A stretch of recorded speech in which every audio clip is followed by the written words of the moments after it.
body's so objective that it does not know the difference between the real life experience that's creating that emotion and the emotion that person is fabricating by thought alone. To the body, it's exactly the same. So the body's believing it's being chased by a predator. The body's believing it's in an offensive situation where it has to attack. The body's believing it's constantly needing to be ready, and it's constantly out of homeostasis, it's constantly out of balance.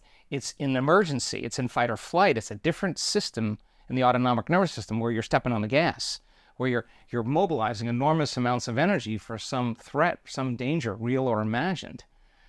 But that thought and that feeling, the image, the emotion, the stimulus response is conditioning the body to automatically be the mind of that emotion. So then now the body becomes conditioned and addicted. Now this gets to be a problem because people get addicted to their own thoughts. It becomes their personality, right? It is their identity.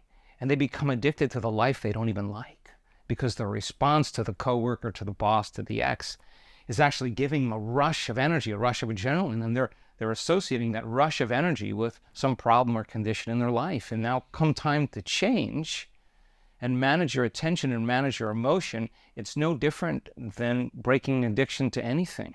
There's cravings. The body wants to return back to how it's been conditioned, into the familiar past, into the known. Even if it's uncomfortable, painful, and a horrific feeling, why do we go back into that feeling? Because we don't believe there's anything in the future.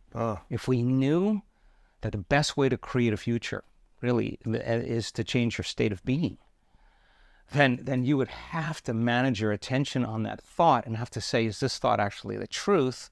And how long am I going to keep thinking this thought and firing and wiring that circuit in the brain? So there's biology, because now it's an automatic program. It's a belief. Wow. A belief is just a thought you keep thinking over and over again until it becomes subconscious or unconscious.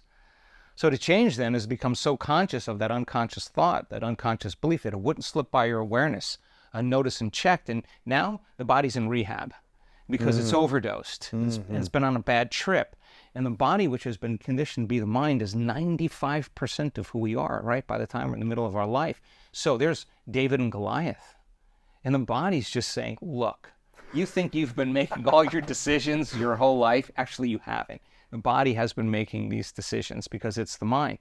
So then the body says, okay, Louis, this is really good that you want to be kind and compassionate. But that's not who you've been for 30, 40 years. So the body says, let me just send some thoughts or some memories of the past that are going to just cause you to feel that emotion. So the body starts saying to the mind, you can, it's too hard, you'll never change, this is too uncomfortable, I don't like this, go back to make the same choice, do the same thing, create the same experience, feel the same emotion, so that you can return back to the known. And that's how people seamlessly return back to that same identity.